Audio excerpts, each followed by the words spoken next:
Assalamualaikum warahmatullahi wabarakatuh. Semoga semua kebaikan terlimpah kepada kita semua. Amin ya rabbal alamin. Dikisahkan ada seorang lelaki yang ingin menyewa keledai milik Abu Jahil. Keledai tersebut akan digunakan sebagai kendaraan untuk perjalanannya menuju kota. Dan secara kebetulan Abu Jahil juga mempunyai tujuan yang sama, yaitu ke kota.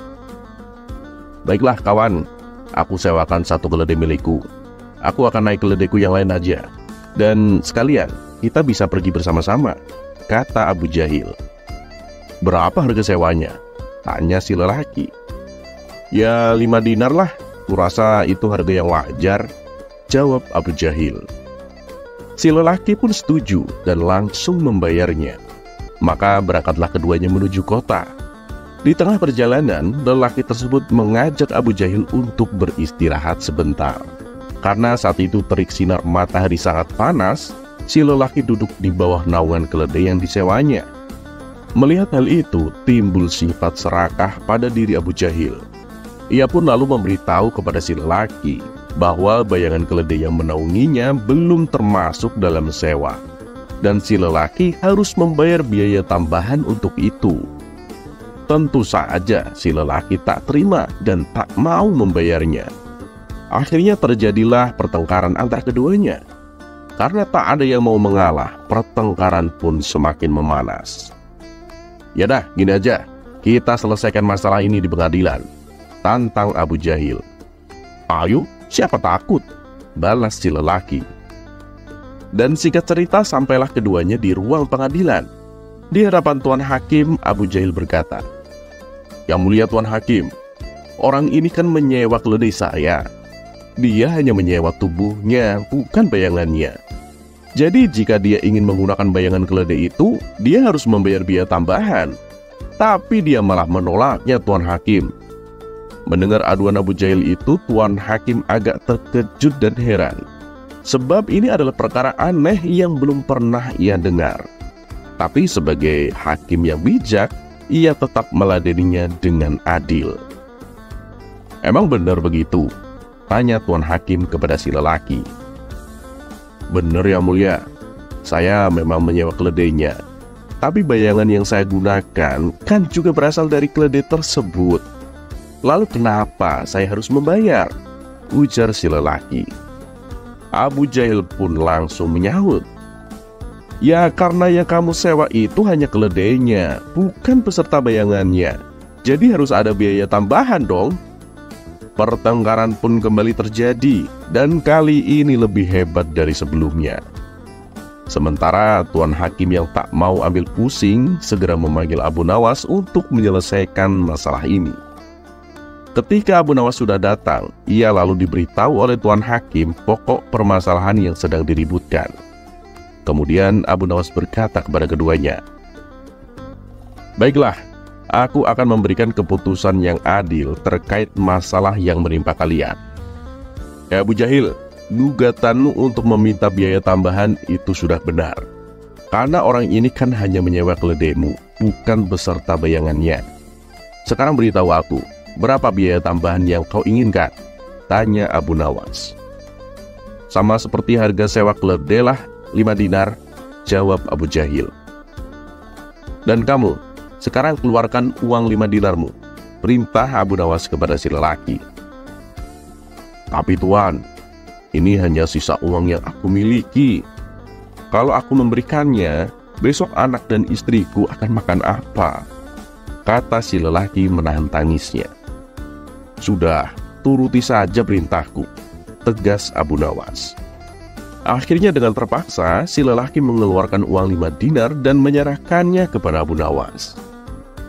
"Abu Jahil, sekarang ikut aku. Kita serah terima uang sewa bayangannya di luar," ajak Abu Nawas. Ketika keduanya sudah di luar ruangan, Abu Nawas sengaja mengarahkan uang tersebut agar terkena sinar matahari. "Nah, kau lihat itu Abu Jahil, silahkan kamu ambil bayangan itu sebagai biaya tambahannya," kata Abu Nawas.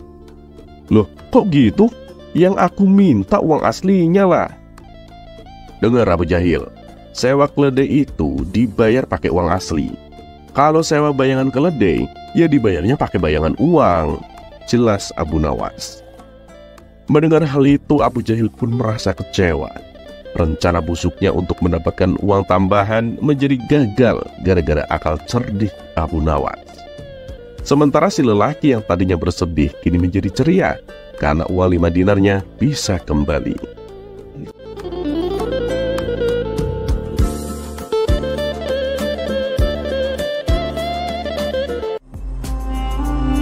Kisah selanjutnya.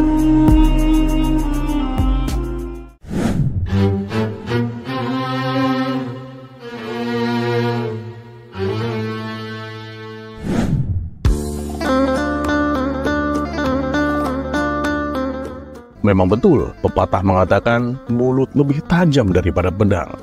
Dan kenyataannya memang benar. Mulut yang tidak disekolahkan, sehingga mengeluarkan kalimat-kalimat yang tak pantas, bahkan mengucapkan kalimat yang membuat orang sakit hati, itu bisa menyebabkan ketidakrukunan sampai 7 turunan. Bahkan bisa menyebabkan kegaduhan yang terstruktur, sistematif, dan masif.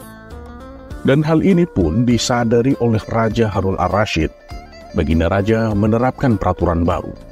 Barang siapa yang berkata kasar akan dihukum 5 bulan penjara. Dan memang benar, setelah peraturan tersebut berjalan, kini suasana kota Baghdad menjadi ramah dan murah senyum. Orang-orang saling tegur sapa dengan perkataan yang santun. Tapi anehnya, ada seorang kakek yang sudah pasti tua. Sebenarnya dia itu bukan siapa-siapa. Dia itu hanya seorang rakyat biasa. Tapi kakek ini bisa membatalkan aturan dari Baginda Raja. Sebenarnya siapa kakek ini? Kenapa yang hanya seorang rakyat biasa kok bisa membatalkan peraturan dari yang penguasa? Berikut kisah lengkapnya. Kisah ini diawali ketika Abu Nawas sedang berjalan-jalan santai. Di setiap perjalanannya, ia selalu bertegur sapa dengan orang-orang yang berpapasan dengannya. Sopan santun, senyum, salam sapa kini sudah menjadi kebiasaan masyarakat Baghdad. Dan ketika Abu Nawas berjalan di pinggir sungai, ia melihat seorang kakek-kakek yang sedang memancing ikan. Abu Nawas pun tertarik dan mendekati si kakek itu. "Lagi apa, kek?" tanya Abu Nawas berbosa basi sambil tersenyum. Dasar tolol, matamu kemana? Gak lihat aku lagi mancing, jawab kakek tua. Sontak Abu Nawas kaget dengan jawaban yang kasar itu, tapi ia mencoba untuk bersabar. Udah dapat ikannya, kek?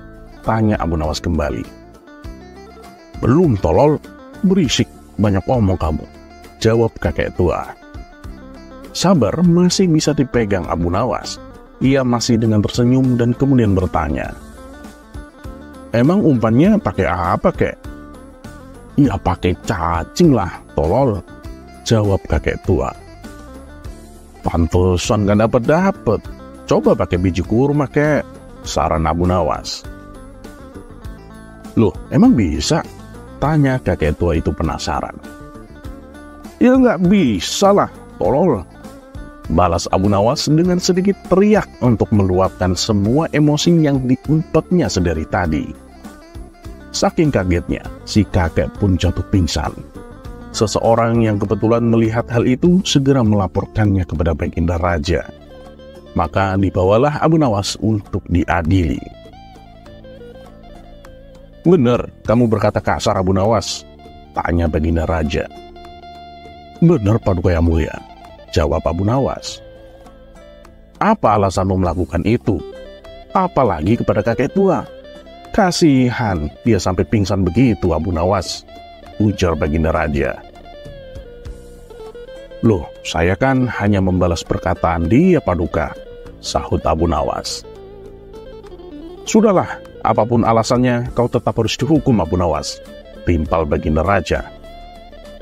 "Tunggu dulu, Paduka. Kalau saya dihukum, berarti kakek tua itu juga harus dihukum dong," protes Abu Nawas. "Aduh, Abu Nawas, sama kakek tua saja kau tega menuntutnya. Sesal Baginda Raja. Ya, Paduka panggil saja orangnya. Nanti Paduka juga akan tahu sendiri, terang Abu Nawas. Kemudian dipanggillah kakek tua tersebut untuk diadili. Maaf ya, Kek. Kakek tahu kenapa dipanggil ke sini? Tanya Baginda Raja. Ya tahulah, tolol. Jawab kakek tua. Sontak Baginda Raja terkejut mendengarnya. Kakek, tolong bahasanya yang sopan ya. Barangkali dengan bahasa yang sopan, kakek bisa kembali muda lagi, kata Baginda Raja. Loh, emang bisa? Tanya kakek tua itu penasaran. Ya nggak bisa lah, tolol. Jawab Baginda Raja berteriak meluapkan emosinya. Melihat reaksi Baginda Raja, Abu Nawas tertawa terpinggal-pinggal. Ditambah lagi dengan kakek tua itu yang pingsan kembali karena teriakan tolol Baginda Raja. Abu Nawas pun tertawa sampai sakit perut. Gimana Paduka? Apakah sidang ini mau diteruskan? Kalau begitu kita bertiga sama-sama akan masuk penjara dong, ucap Abu Nawas sambil terus tertawa. Baginda Raja yang masih kesal dengan kakek tua itu memilih untuk meninggalkan ruang sidang.